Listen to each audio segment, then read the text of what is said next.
Okay, go for it. Who's going to go first Yeah. then? And what's the Sports Trust and what's your role within it? Well, Youth Sport Trust is an organisation that implements physical education into schools at the moment. I'm the National School Sport Champion, which I've been doing for 3 years, which sees me going around the country trying to see what's going on in school sport and PE these days, and also to work with the government to try and get more money for school sport. And this is how National School Sport Week came about, after a meeting I had with the Prime Minister to say to him that it would be great to celebrate school sport and PE. So that's how we came up with National School Sport Week, and I'm on my 4th day of that. How important was it to you to win the double gold?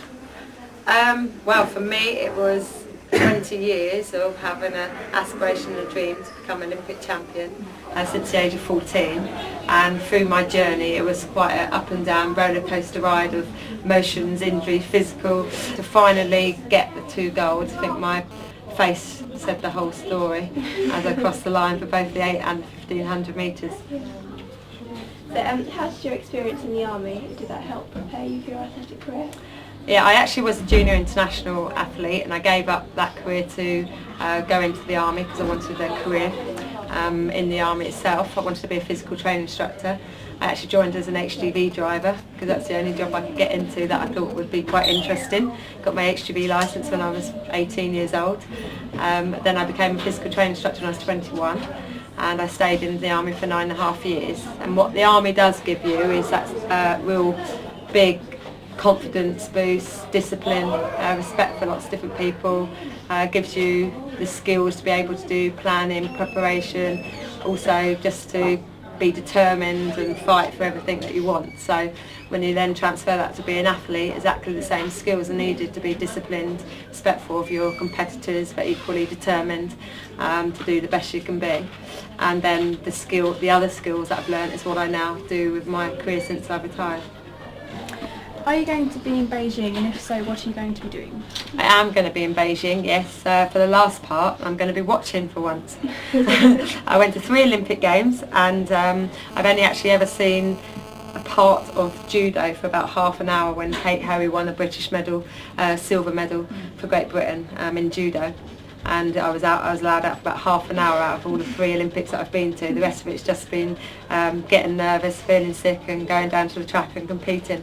So I'll be looking forward to watching the games. I am going to the closing ceremony. I'm not sure exactly all the roles that I'm having. I've got a few different people wanting me to do some work over there, but hopefully the rest of it will be having a bit of fun and relaxing and just watching everyone else get nervous for once.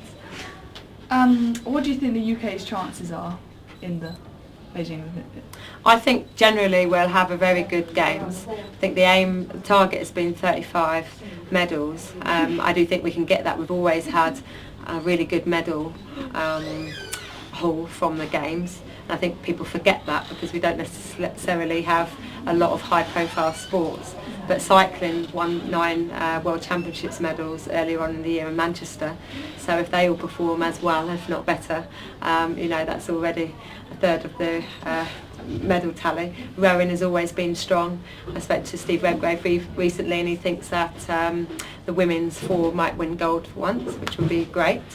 Athletics has got a good chance of some medals there. Kelly Southerton, hopefully in the heptathlon, her chance to get gold this year, and there's a few other chances in 400s and the triple jump.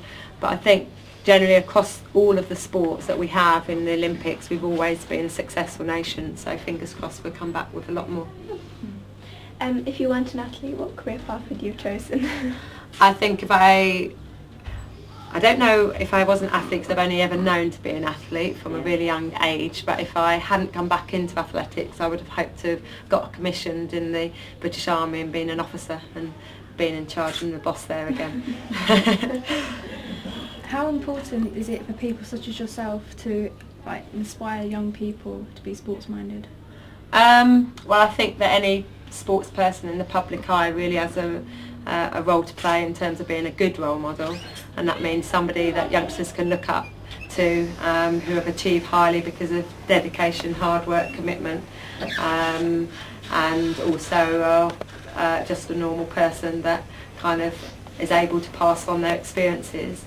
And so I think that it's great that if sports people can come back and give back to others, whether it's being coaches or technical advisors or helping out in schools or helping out in communities or clubs. I think it's a good role that we can play to inspire the younger generation. What inspired you to write your book Black, White and Gold? Well, after retiring in 2005, I realised that when I come back from the Olympic Games, how much the public was behind my achievements, and that meant that what I ran wasn't just for me, it was kind of everybody else were there running it with me, really, which I realised when I came back. And so really the story was about showing of a normal journey of a normal girl that basically had an aspiration to be the best they can be, show that it doesn't matter what background you come from, what things you go on in your life, you can always achieve something if you really believe in yourself. And I wanted it to be a story not about sport but just about a normal life story, about that I was just once a young little girl that used to play around, wanted to be the best I could be, made money through washing windows and cleaning cars just so I could newspaper around, so that I could buy things for my parents and that. And it just shows that you don't have to have been given a lot on the plate to achieve. And I think I wanted to show that in a story, that anybody, no matter what their background, who they are, they could maybe be inspired by one part of that book. You openly support several charities. Why are these charities and why are they so important to you? Sorry? You support several charities. Why do you Yes. support them and why are they so important to you? Well, I think it's a good thing to support charities because, maybe if you're somebody that is in a public eye, you can then give them a bit of recognition for the work that they do, because a lot of people in charities, volunteers, give up their time to make a difference to a lot of people.